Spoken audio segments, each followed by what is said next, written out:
Akashvani eight 90। नमस्कार, मेरा नाम हरिनाथ है और मैं एक शिक्षक के रूप में कार्यरत हूँ। आज मैं आकाशवाणी के बारे में कुछ विचारों को व्यक्त करना चाहता हूँ। मेरे लिए आकाशवाणी बहुत ही मायने रखता है। बचपन से लेके आज तक मैं आकाशवाणी रेडियो में बहुत कुछ चीज़ें सुनता आ रहा हूँ, जबकि हमारे पास टीवी और फिर मोबाइल ये सारा कुछ जब नहीं था, तब हम रेडियो में आकाशवाणी को बहुत ही ध्यान से सुनते थे। उसमें नए-नए समाचार और कहाँ पे क्या हो रहा है, वो हर चीज़ों के बारे में हम लोगों को बहुत अच्छी तरीके से जानकारी मिलता था। मेरे लिए आकाशवाणी एक मिश्रित भावनाएँ हैं, जबकि कई लोग इसमें जानकारी, शिक्षा और मनोरंजन के एक विश्वसनीय माध्यम के रूप में देखते हैं। खासकर दूरजात के क्षेत्र में वही कुछ इसे पुरानी टेक्नोलॉजी वाले संस्थान मानते हैं, जो नए माध्यम से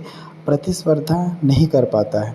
कुछ लोग संगीत, धार्मिक कार्यक्रमों में और राष्ट्रीय अखंडता को बढ़ावा देने में इसके योगदान को सराहते हैं, जबकि अन्य लोग इसके सामग्री और पहुंच को लेकर आलोचनात्मक हो सकते हैं, खासकर बदलते मीडिया, टेक्नोलॉजी और परिदृश्य में। थैंक